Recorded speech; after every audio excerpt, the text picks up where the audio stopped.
Greetings, fellow lords and ladies. Well, look at Game of Thrones Season 7 now comes to a close with the final episode of the season, The Dragon and the Wolf. So, beginning in King's Landing, the Unsullied, led by Grimface's Grey Worm, lined up a tent formation outside the walls of King's Landing.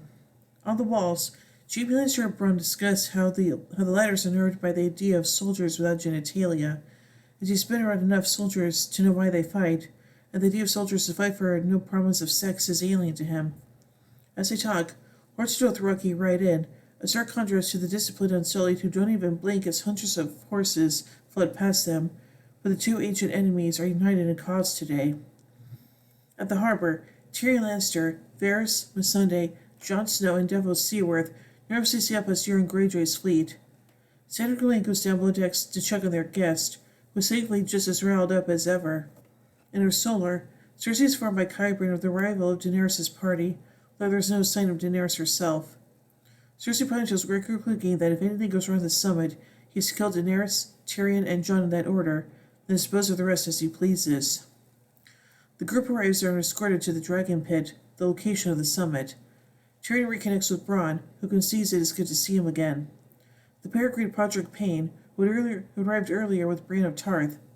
As Pod goes off with Bronn, Bran hangs back to talk with Sandor. They both acknowledge that they only fought to protect Arya.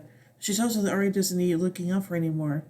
Rather, he should reserve his concern for whoever is unfortunate or stupid enough to stand in her way, which seems to amuse him. At the Dragon Pit, the various factions meet.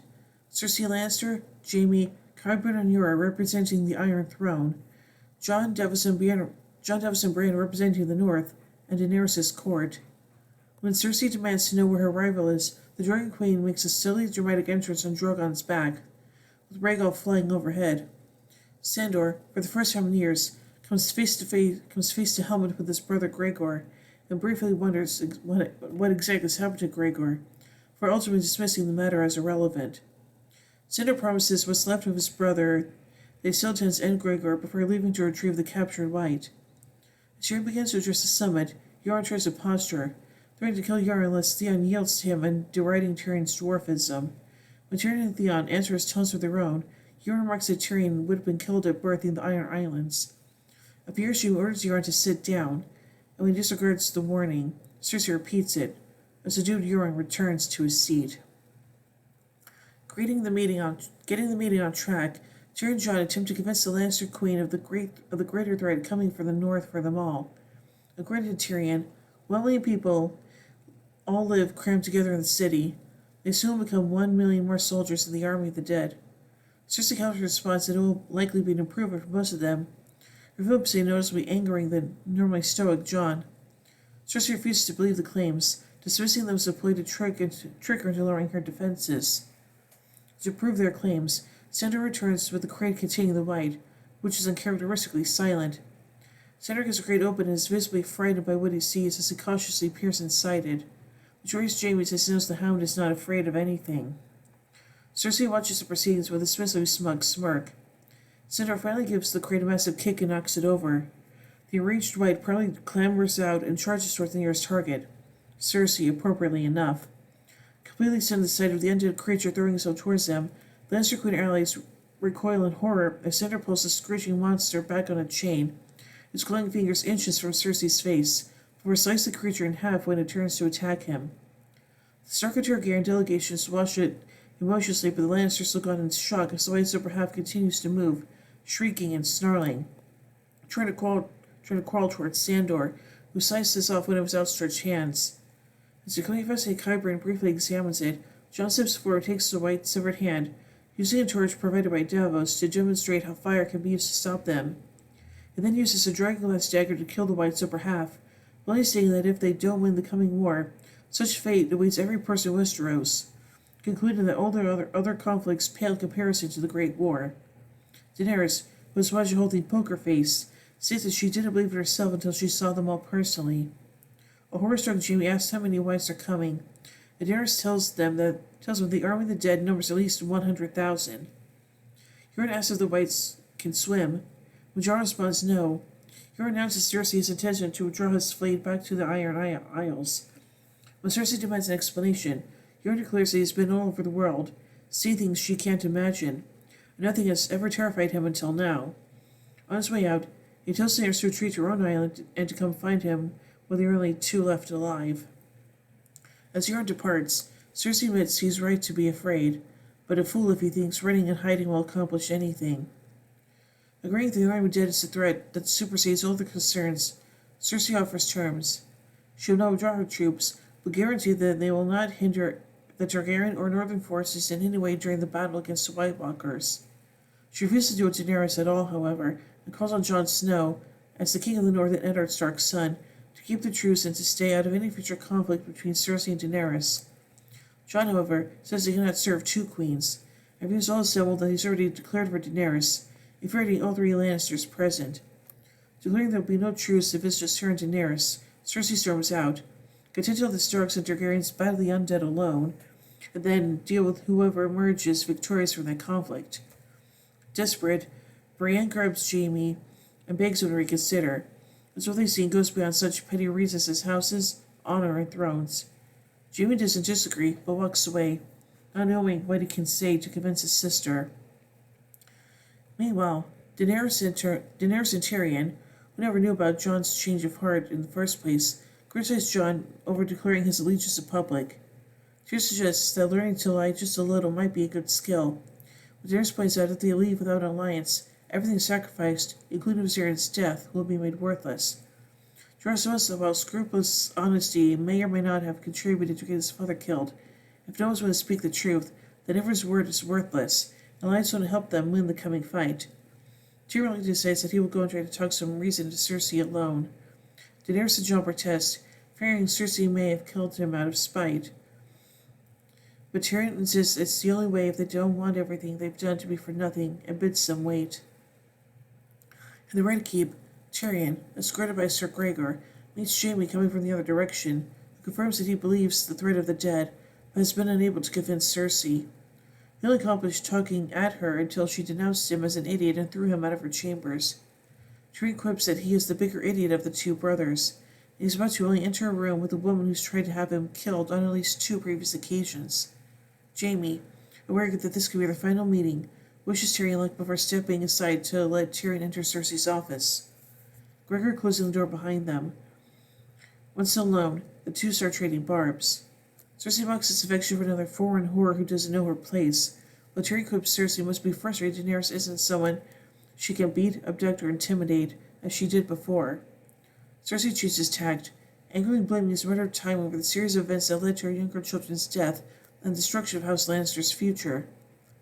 Tyrion maintains that time would deserve to die for both a lifetime of abuse inflicted on Tyrion and for trying to execute Tyrion on false charges. Also insists he loved Marcella and Tommen almost as much as Cersei, and that he regrets what happened to them. He attempts to call Cersei's bluff, claiming that if Cersei genuinely blamed him for their deaths, then Gregor should just kill him right then and there. A tense moment passes, but Cersei refrains from giving the order. Relieved, Tyrion heads straight for the wine. They continue their discussion. Cersei angrily accuses Tyrion of plotting to bring down House Lannister with help of Jon and Daenerys. Tyrion loses patience, retorting that he didn't know Jon had sworn allegiance to Daenerys, and that without this intervention, Daenerys would have razed the Red Keep to the ground with everyone inside it. When Cersei questions why Tyrion stopped her, he replies that he believes she will make the world a better place, and that he serves Daenerys to curb her excesses, unlike Cersei, who really indulges her worst impulses. Cersei retorts that her only interest is protecting those she cares about, musing if Euron didn't have the right idea to flee somewhere safer with those who matter, at which Tyrion realizes that Cersei is pregnant. Back at the dragon pit, Daenerys and Jon discuss the dragons and how her ancestors caged them, and Tyrion become less impressive as the power of the dragons waned. Jon questions Daenerys' assertion of infertility, particularly when she admits that she never got an informed opinion about her condition of anyone except Miriam Master herself. The conversation is interrupted by the return of all 3 Lannisters. Cersei has agreed to work with Daenerys, but not by keeping her troops back. The Lannister army will march north to fight alongside the Starks and Targaryens. After the enemy delegation has left, an eager relieved Jaime meets with his commander to discuss the logistics of moving the army north. Cersei enters the map room and asks what he is doing. Dismissing the commanders, She tells Jaime he is really the stupidest Lannister. Shocked, Jaime lets Cersei explains that Euron has not abandoned her, but has gone to Essos to ferry the Golden Company back to Westeros.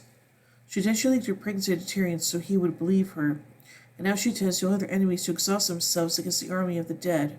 That's the Golden Company clean up what's left of whoever wins in the north. Jaime's fears that sister and Euron plotted this behind his back. Cersei angrily accuses him of plotting with Tyrion in favor of her enemies. Reeling from the accusation, Jaime courteously reminds her that someone's going to win the battle in the north regardless and come south afterwards. If the dead win, they will have to defeat Stark and Targaryen forces to their numbers and kill all in their path without mercy. If the living win, the realm will know Cersei left them all to die and will march south to settle the score. Cersei, however, isn't different. Finally seeing his sister for the power-mad narcissist she truly is, Olenna Tyrell's warnings ring in his ears. Jaime disgustedly declares that he, at least, will fight to honor the pledge he made. When he tries to leave, he finds a way to block Mr. Gregor. Cersei firmly insists that she will kill him as a traitor if he tries to leave, but Jaime calls her bluff and storms out, and Cersei does not give the order. Alone, Jaime rides out of King's Landing, having discarded his Lannister armor in favor of rougher and less recognizable traveling garb. Realizing how conspicuous he is, he nervously pulls the glove over his golden hand. As he does, a single snowflake lands on his glove. Jaime looks up and sees snow beginning to fall from a gray sky, carried by a chill wind. As Jaime rides away, snow begins to cover King's Landing in its entirety. The streets, the houses, the ruins where the Great Sept once stood, the little skulls in the Dragon Pit, and even Cersei's map in the Red Keep. Winter has come at last for the South. Anyway, at Winterfell, Sansa Stark discusses the potential threat of her sister Arya Stark with Peter Baelish. Baelish tries to manipulate her as usual, encouraging her to think as he does.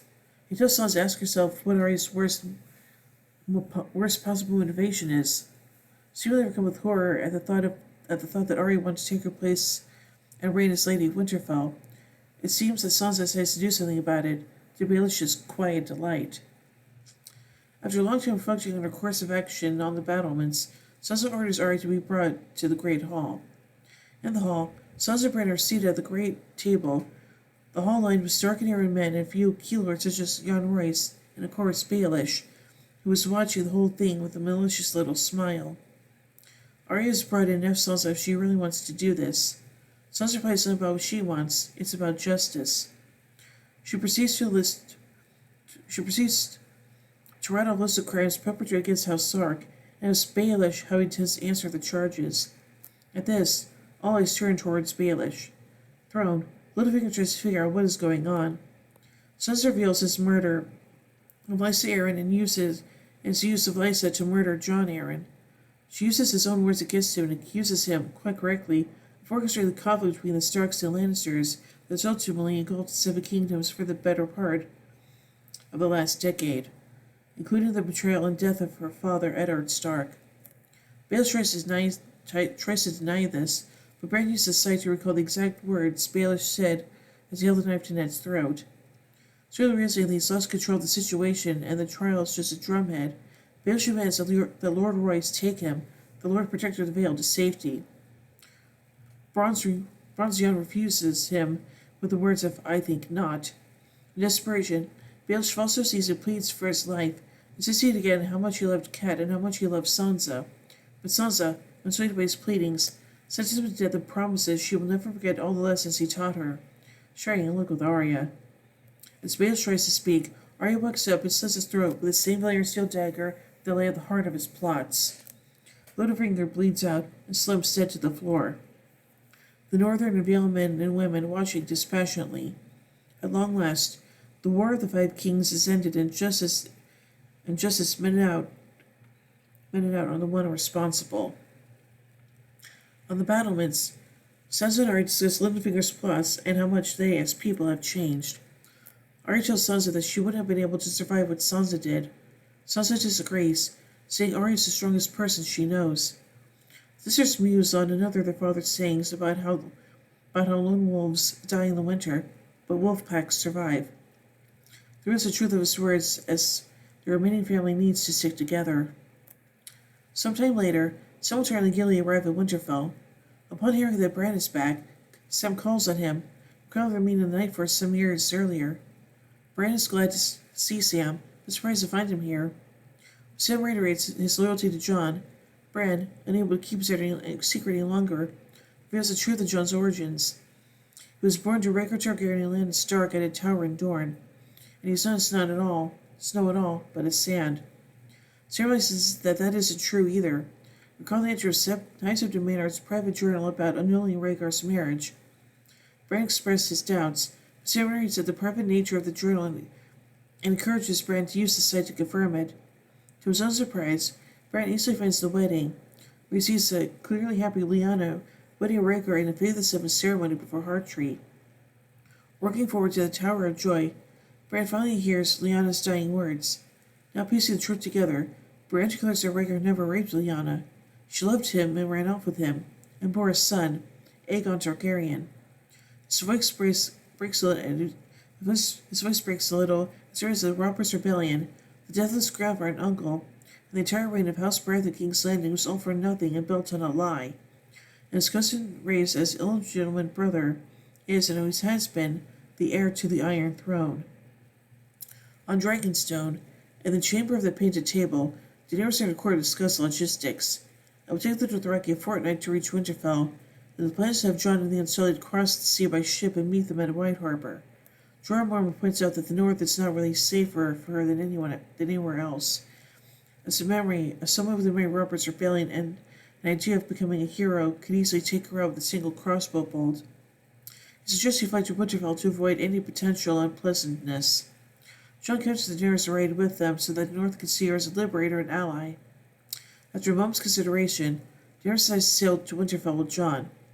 Jorah, suspecting a different reason for her decision, throws her a look, which she notices but avoids. After the meeting, Theon talks privately with Jon. He tells Jon that, even when they were growing up in Winterfell, Jon always seemed to know the right thing to do. Jon explains he's made mistakes and has done things he regrets. Theon replies, "Not compared to me, you haven't." He confides that he's always felt torn between his Greyjoy heritage and his Stark upbringing, tried to do the right thing, but was uncertain about the right step to take. Jon's angry about Theon's betrayal against Jon's family and tells him that their father, Ned Stark, was more of a father to Theon than Balon Greyjoy ever was. However, Jorah tells Theon that he never lost Ned, and is a part of both of them, and Theon is both a Greyjoy and a Stark. He says he can forgive Theon for what is in his power to forgive. Theon confides that when he was Ramsay's prisoner, his sister Yara tried to save him, and he needs to save her now. Jon encourages him to save Yara. Theon returns to the remaining Ironborn, who continue to regard him with disgust. Theon tells his men that Yoren has a sister and they must go back for her. Varric shuts Theon down, declaring him a coward, and proclaims that they are going to go over the Arabian pillage as they usually do. Theon reminds them that Yara has forbidden their old ways, but Varric threatens Theon and begins to assault him, telling him to stay down. Although he's locked down, Theon barely reacts to the blows, as he has experienced far greater pain at the hands of Ramsay Bolton. He gets up to attack, but Varric continues to beat Theon, again insisting he stay or he will kill him. Theon once more defies him, and attacks Varric grabs Theon and kicks him several times in the crotch. However, as Ramsay had previously castrated Theon, there are no testicles for Varric to injure. Theon smiles against the upper hand, smashing him his face practically to a pulp and beating him into submission. The other Ironborn finally relent, accepting Theon in submission. As he prepares to set sail, Theon waits in the sea to wash his wounds in salt water, embracing his identity as an Ironborn. On the narrow sea, setting sail, Jon knocks on the door to Daenerys' cabin. She answers and meets his gaze without words. After a moment, he enters and, with her eyes still locked, shuts the door.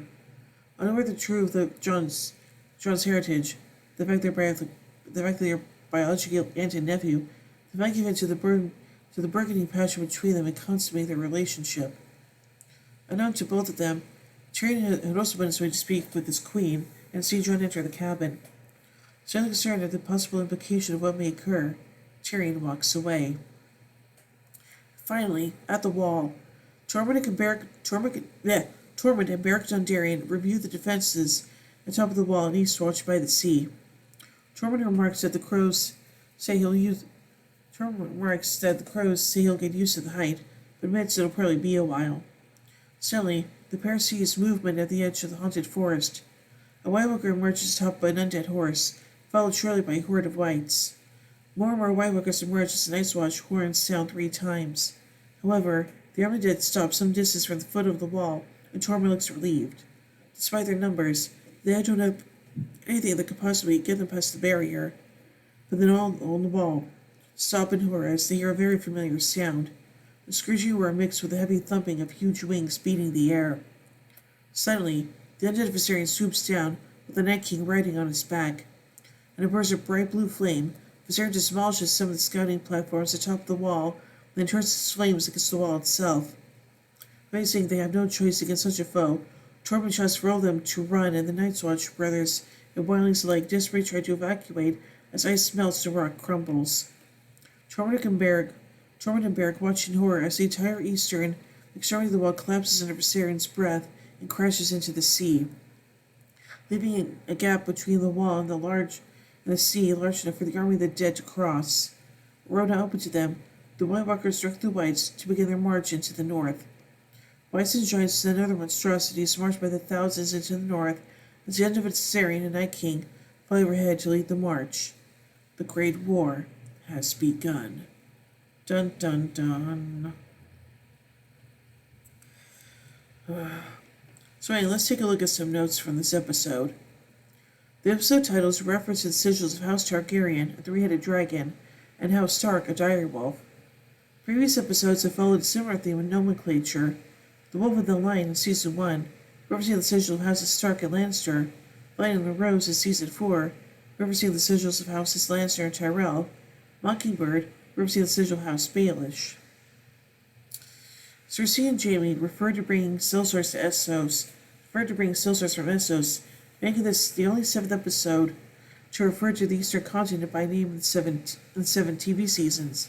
It is so large, comparable to Eurasia, that most characters just refer to the raw region of it they're heading to, the Free Cities, Slaver's Bay, etc. In this case, it is entirely necessary, as the Golden Company is based largely in the Free Cities region, although Euron could have to pick them up from somewhere further east. For the runtime of 80 minutes, this episode was the longest of the television series until it was dethroned by The Long Night, 2 minutes longer at 82 minutes. In the previous seasons, at least one king was killed per season. Season 1, Robert. Season 2, Renly. Season 3, Robb. Season 4, Joffrey. Season 5, Mance Rayder and Stannis. Season 6, Balon and Tommen. No king was killed this season. The season 7 finale broke Nielsen ratings once again, becoming the most watched Game of Thrones episode of all time. It was also the most watched for any TV series on HBO to date. According to Nielsen ratings, The Dragon and the Wolf was watched by 12.1 million live viewers on HBO.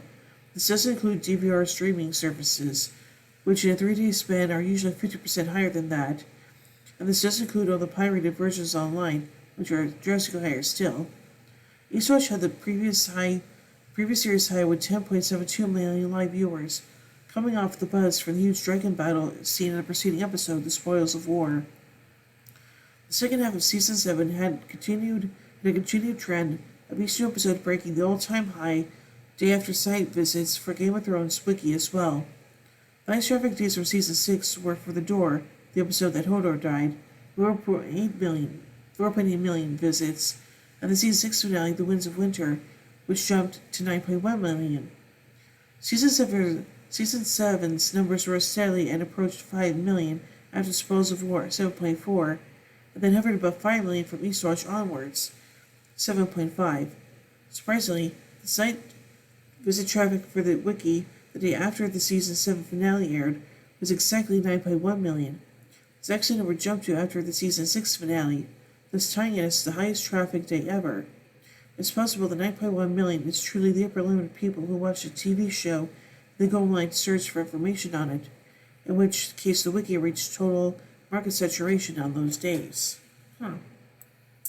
So overall, as the final episode of Season 7, this episode is just really damn good, and yeah, I am kind of upset that Cersei has eventually decided to send her troops to the north to help out the Starks and Targaryens. I am happy at least Jaime is going, so there's that.